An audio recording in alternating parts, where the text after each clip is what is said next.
Quelque chose de sombre et de dangereux se passe à la frontière entre l'OTAN et la Russie. Même si ses troupes meurent en masse dans une guerre contre l'Ukraine que la Russie a déjà perdue, Poutine essaie de se préparer à ce qui vient ensuite. Le prétendu empereur se prépare à un affrontement avec l'OTAN, et les actions de la Russie sur le flanc et de l'OTAN révèlent ce qu'il a en tête. On suppose que la stupidité n'a pas de limite. Une armée russe dégradée est en train d'être préparée pour la prochaine guerre que Poutine va perdre, alors que la folie du dirigeant russe s'accentue. C'est de la folie. Mais les actions insensées sont désormais la norme pour un président russe qui s'acharne à assurer son héritage plutôt qu'à protéger son pays. La Russie adopte des mesures préoccupantes à ses frontières avec l'OTAN, comme le montrent des images satellites.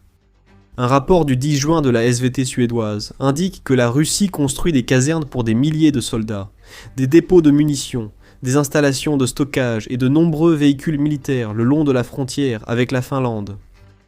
L'analyse a été effectuée, et les chiffres sont là. La Finlande prévoit que la Russie déploie 80 000 soldats à sa frontière. C'est une hausse considérable par rapport aux 20 000 soldats que la Russie avait auparavant à cette frontière, affirme Pasi Välimäki, chef de l'armée finlandaise. Et c'est un signe que Poutine fait quelque chose qu'il ne devrait pas faire, en se préparant à la guerre qui viendra après l'invasion de l'Ukraine.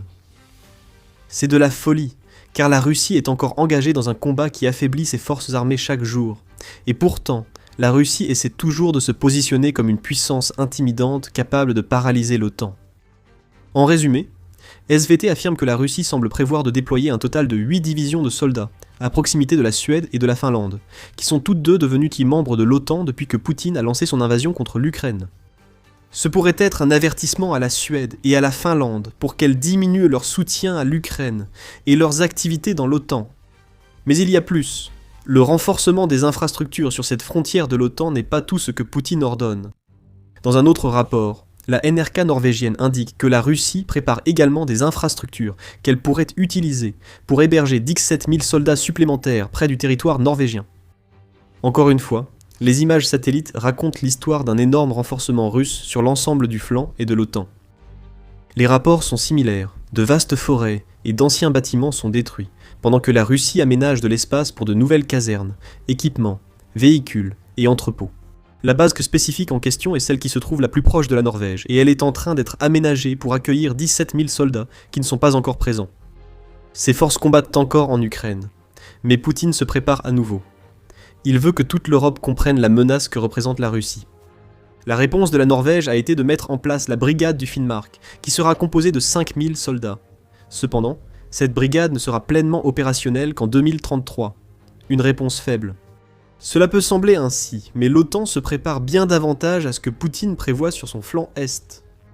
NRT souligne que l'armée active de la Russie compte désormais 1,5 million de soldats, dont beaucoup servent actuellement en Ukraine, ou attendent en réserve pour être déployés dans le pays. Pourtant, cela n'empêche pas Poutine de prendre la décision folle de préparer une guerre au-delà de celle qu'il mène déjà.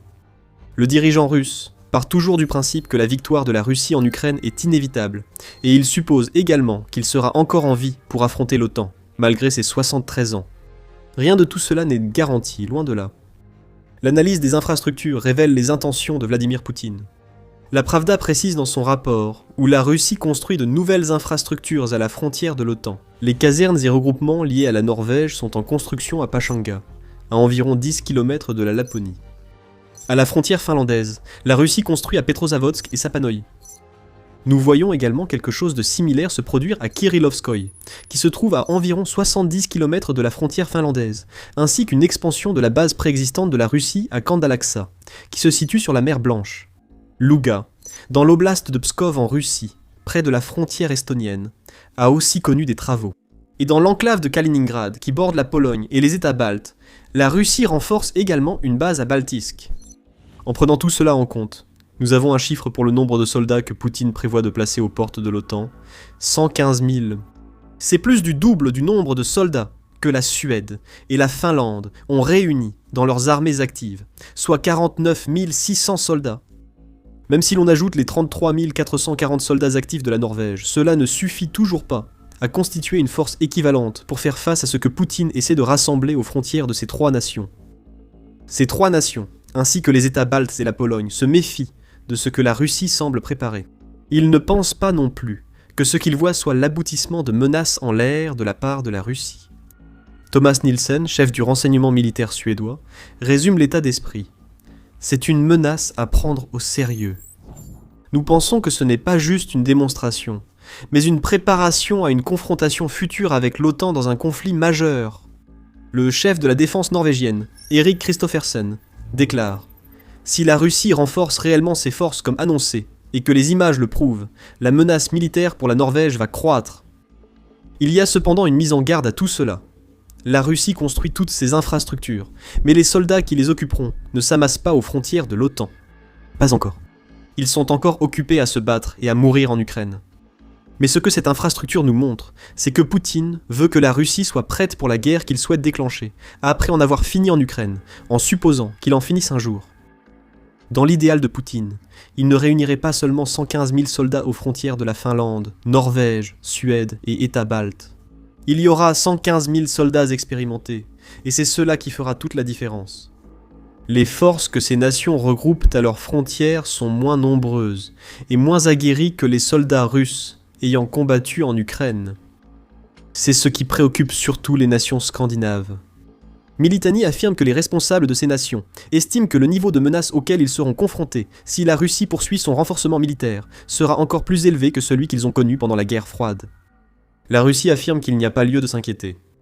Dès décembre 2025, la Russie affirmait ne pas vouloir attaquer un pays de l'OTAN et se disait prête à signer un accord juridique en ce sens. Mais c'est la Russie. En janvier 2022, NPR rapportait que la Russie assurait aux renseignements américains ne pas vouloir envahir l'Ukraine, tout en massant des troupes à la frontière. Un mois plus tard, la Russie a frappé. Poutine a une longue histoire de dire une chose et d'en faire une autre, et ce n'est pas un homme qui laissera un accord légal l'arrêter. La Russie n'est pas digne de confiance. Et les nations sur le flanc et de l'OTAN le savent. La menace militaire immédiate de la Russie est faible, selon le général Brian Nielsen, commandant de l'OTAN pour les États baltes et la Pologne.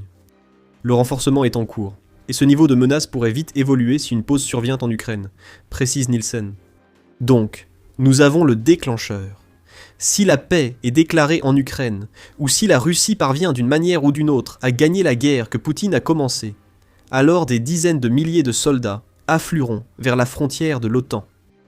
La Russie ne bâtit pas toute cette infrastructure sans raison.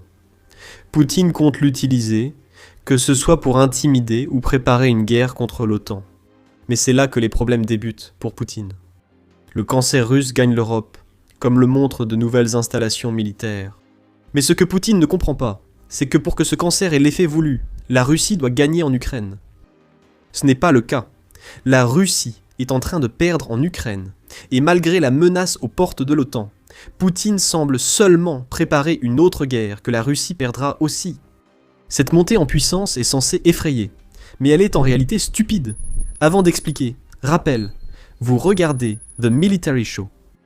Nous dépassons les gros titres pour vous offrir une vision complète dans nos vidéos.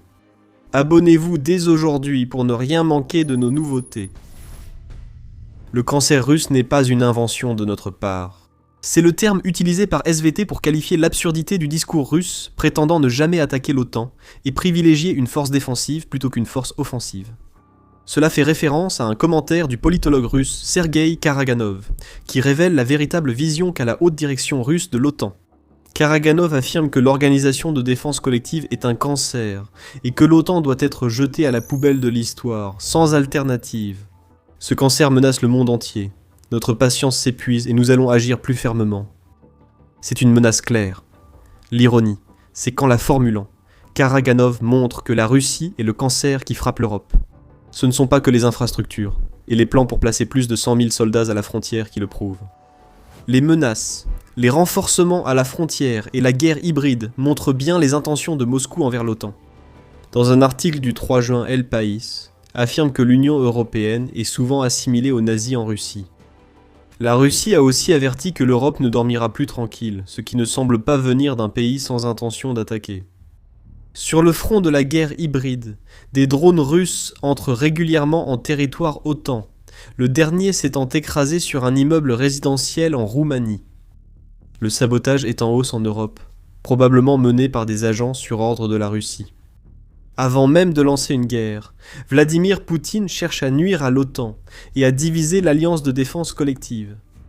Ces actions montrent la confiance totale d'un homme dans la capacité de la Russie à menacer l'OTAN. Mais cette confiance est mal placée, et c'est là que la stupidité sans limite entre en jeu. La Russie mise actuellement tout sur une victoire en Ukraine. Et pas seulement une victoire, mais une victoire assez large pour que Poutine ait encore assez d'armées pour menacer l'Europe. Mais quand on prend un moment pour regarder ce qui se passe réellement avec la Russie en Ukraine, des questions se posent sur la capacité réelle de la Russie à préparer une force puissante pour une guerre contre l'OTAN. Les pertes prouvent que l'armée russe n'est plus que l'ombre d'elle-même, comparée à février 2022 lors de l'invasion de Poutine.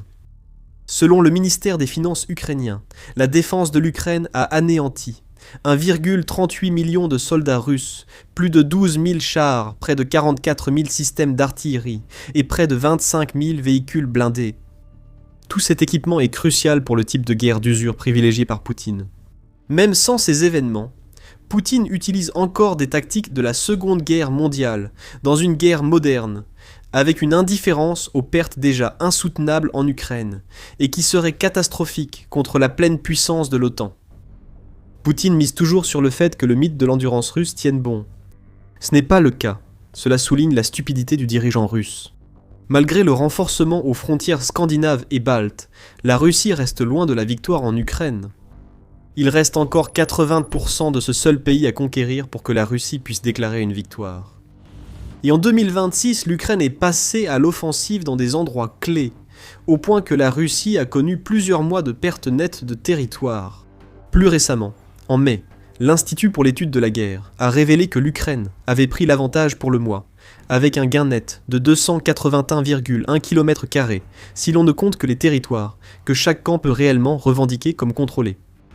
Ce ne sont pas le genre de chiffres que l'on devrait voir du côté censé gagner la guerre. Au mieux, la Russie a été forcée à un statu quo en Ukraine. Au pire, le pays est en train de perdre activement, car 4 années d'usure pèsent plus lourdement sur la Russie que sur l'Ukraine. La Russie ne mène pas une guerre de conquête en Ukraine, mais une guerre d'autodestruction. En appliquant cela à l'accumulation de 115 000 soldats à la frontière de l'OTAN, on voit que Poutine se prépare à un affrontement que la Russie perdrait presque sûrement. C'est insensé. C'est absurde. C'est du Poutine tout craché. Tout cela semble encore plus fou quand on compare l'OTAN à la Russie. En supposant que la Russie frappe la première contre une nation de l'OTAN, et que cette frappe déclenche l'article 5, ainsi qu'une riposte de toute la force que l'OTAN peut offrir, alors les choses ne s'annoncent pas bien pour la Russie. Selon Statista, l'OTAN arrive en tête dans toutes les catégories qui comptent. Elle compte près de 3 fois plus de personnel, environ 5 fois plus d'aéronefs militaires, de meilleurs processus de déploiement aérien, et une flotte navale dépassant celle de la Russie de plus de 2000 navires et sous-marins.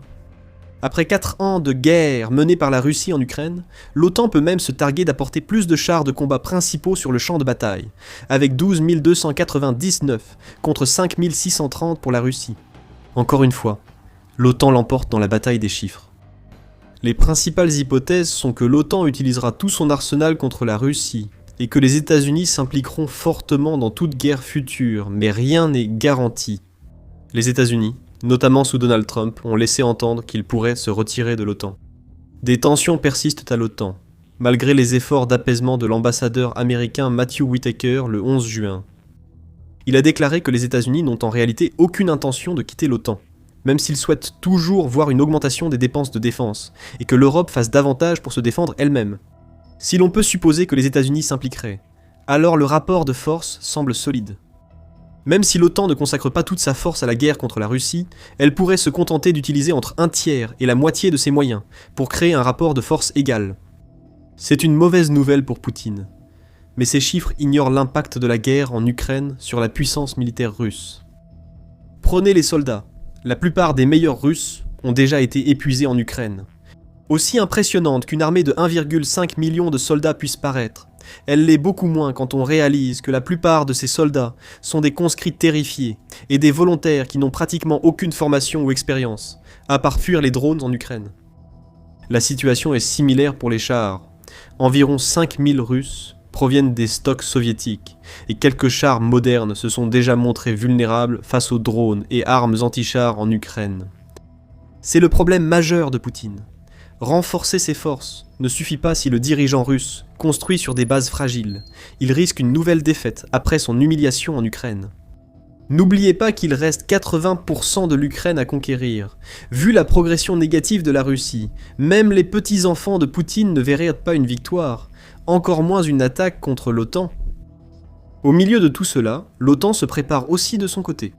Elle a lancé Eastern Sentry Initiative, renforçant les capacités terrestres, aériennes, maritimes, spatiales et cybernétiques sur le front, que Poutine menace avec le renforcement militaire russe. Selon l'OTAN, cette initiative marque le passage de la police de l'air à une posture défensive, signifiant que l'OTAN se prépare à une bataille aérienne avec la Russie. En Baltique, l'Estonie, la Lettonie et la Lituanie coopèrent via l'initiative de la ligne de défense baltique. Principalement des défenses frontalières comme des dents de dragon, des clôtures et des fortifications. Cette ligne ne suffira pas à protéger les États baltes seuls face à la Russie. Mais ce n'est pas le but. La ligne vise à ralentir la Russie pour permettre à l'OTAN de réagir pleinement à une invasion. C'est aussi un signal pour Poutine qu'il ne surprendra pas l'OTAN comme il pensait surprendre l'Ukraine.